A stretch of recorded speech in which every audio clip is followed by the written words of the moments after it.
Good morning. Happy Thursday. Welcome to your early morning intuitive guidance. I'm Dr. Bonnie Nussbaum here with some words of wisdom to start your day. And if you're starting your day like I'm starting my day, the whole world is out there with snowblowers. So, let me think here. Where do I want to begin? First, I need to say that the section I'm going to be reading to us today from Taking the War Out of Our Words, The Art of Powerful Non-Defensive Communication by Sharon Ellison, is actually so spot on for me right now that I kind of rolled my eyes and went, fine, I get the message. So, yeah, sometimes the universe is not subtle, or as my sister would say, subtle. It's not being subtle. Clearly not.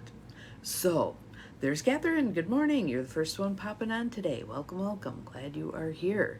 Seems like once one or two of you get on, then it starts notifying people. So glad you're here. Glad you're here. There's Nancy. Good morning. Good morning. And Abigail. Welcome. Welcome, welcome. And yeah, I don't know about by you, but here I think we were predicted for 3 to 5. I don't know how much we actually got, but yeah, that white stuff is out there. So that 4-letter S word. So thus I decided, forget it. I'm tired of gloomy days and snowy weather and all the stuff. So I dressed as if it was the middle of summer. I even put on my little bee earrings. So I'm going to counter the outside with what I can control inside. So here we are. In my mind, it's already well into spring and summer. So there you have it. Good morning, Ruth Ann. Haven't seen you in a bit. Glad you are here. Welcome. Welcome, welcome. So this section that I'm going to be reading today, again, timely. Feels very spot on for things we've talked about recently and things that we want to be paying attention to, because sometimes we erode our own commitments a little at a time. Good morning, Maureen. Welcome, welcome. It's not that we, thank you. It's not that we throw the whole thing out, but we erode. Good morning, Beth. And pretty soon we are not where we want to be. Not where we want to be. So I think that kind of fits for this section today. And let's see what all of you think. Let's see if it chimes for you as well. So again, Taking the War Out of Our Words, The Art of Powerful Non-Defensive Communication by Sharon Ellison. Good morning, Bonnie. Glad you were here. Welcome. So I did my usual, held the book and said, okay, what is it we need to pay attention to today? Opened to a page. Good morning, Diane. I hope you feel better. Let's all rub our hands together.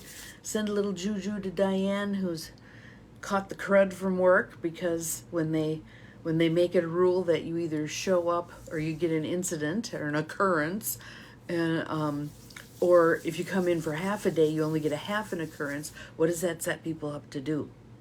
Go to work sick and get everybody else sick, right? Not so good. Thank you.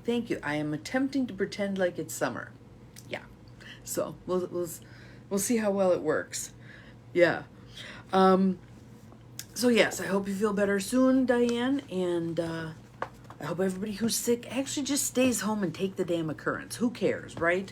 Some of this stuff is just ridiculous. So, for those of you who have the book, we're going to be on page 197, but let's start as always. Let me mark my page here.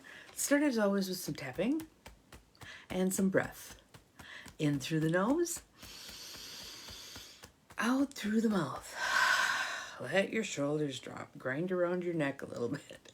In through the nose, out through the mouth. Just settling into right here, right now. In through the nose, out through the mouth. Ready to receive these words. To maybe kind of roll your eyes like I did when you received them, going, yeah, I needed this message today. So, the part that we're going to be reading, remember we've just talked about predictions, making predictions.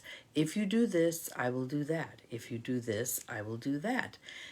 As neutrally as possible, setting up a win-win for everybody, because you've laid out whatever they do, here's what your response is going to be. Your response, not your reaction, right? So this is called making the commitment before verbalizing the prediction. It matters if you are willing to, I'm going to make up a word here, intestinally, fortitudinally stand your ground. If you're making a prediction, you must, and I don't use the word must often, you must follow through.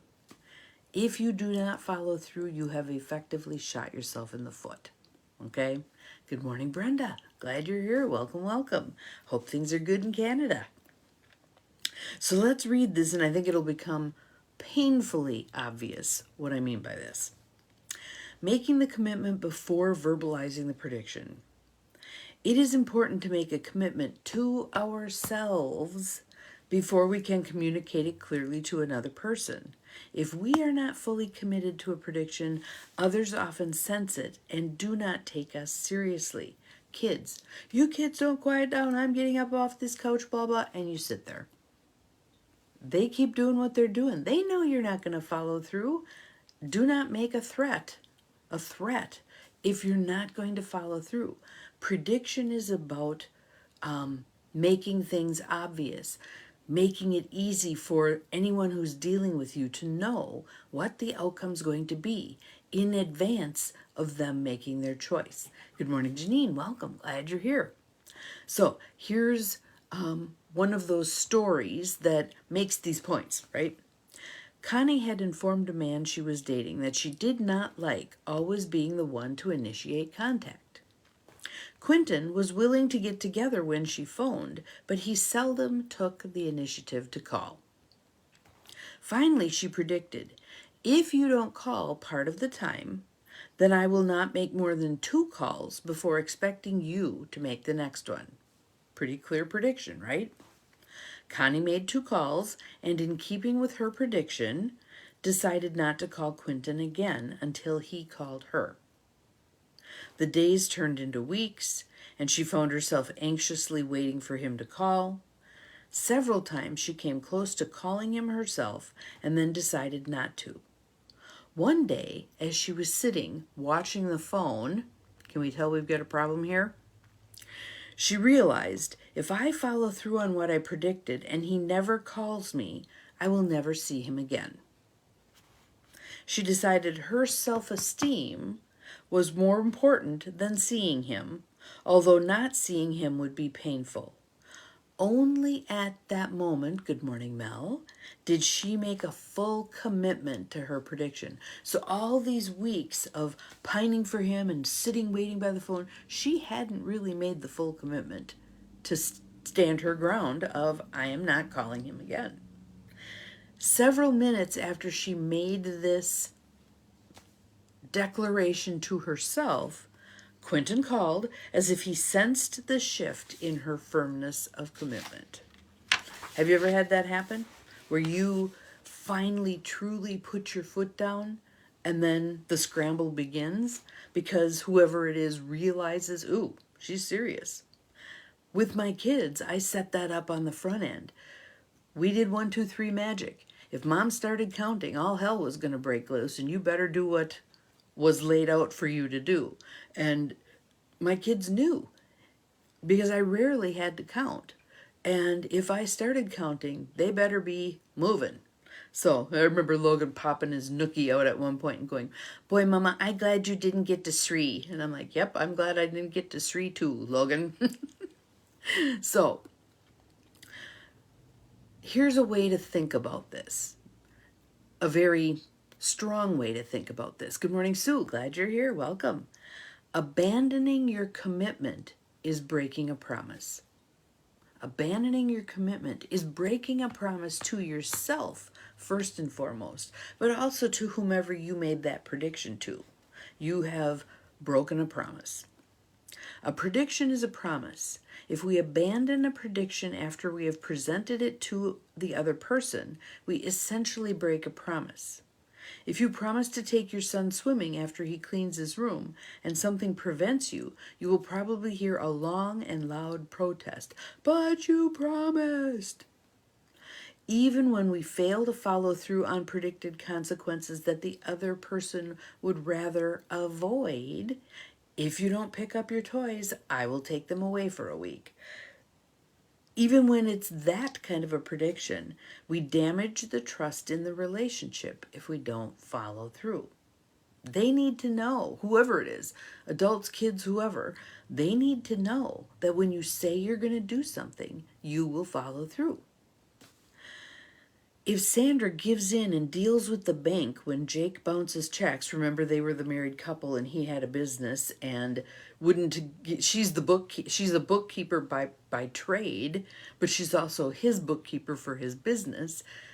When he doesn't follow through with giving her the receipts or letting her know what checks he's written during the course of the day, she's made the statement that she's not going to do the books anymore. If she gives in and deals with the bank when he's bounced some checks, she too is reneging on a promise. And then wonder why he continues to do what he's done. Because she set it up for that to happen. That old saw of, we teach people how to treat us. This is it. This is it in a nutshell. We teach people how to treat us. So the next little section, which is the last piece I'm going to read for today, abandoning your commitment creates a counter consequence. So let's figure out what that is. If you fail to follow through on a prediction, you may think you have failed to set a limit. In actuality, you have simply established a different boundary or limit from the one you verbalized. For instance, if you tell your sister you won't give her any money unless she goes into drug treatment, and then give in and give her just a little, you predict one thing and you do the opposite. This counter consequence will act more powerfully than your hollow prediction. Even if you only do it once, the person will expect, though perhaps unconsciously, the same consequence the next time. So once you've violated your prediction, you're going to have to work really hard to reclaim that sense in the other person that, oh yeah, Bonnie follows through on what she says she's going to do. They'll play the game. They will subconsciously play the game. Well, this one time, 3 years ago, she actually gave in and gave me money, so I'll try it again. Yeah, people are gamblers. Kids in particular are gamblers. So do not violate a prediction because you are setting yourself up for hell. Actions speak louder than words. If we renege on predictions, we will still react in ways that create specific consequences. But other people will respond through unconscious conditioning rather than through conscious choice making. We cannot not create boundaries and consequences for others and ourselves. Boundaries and consequences exist, even if tacit and unstated. For most of us, we kind of know how far we can push somebody, right? We kind of know. If a bully kicks us in the shins and we do nothing, we create a boundary that allows abuse. Probably not many of us would want to predict out loud, but hear what happens when we do this. If you kick me in the shins, then I will allow it. Or if you tell me how to drive, then I will tell you I'm not going to answer you, and then I will argue with you anyway. You can hear how ridiculous it sounds when you put it out there verbally, right? We might evaluate our boundaries more thoroughly if we did make conscious statements about the ones we usually implement by default.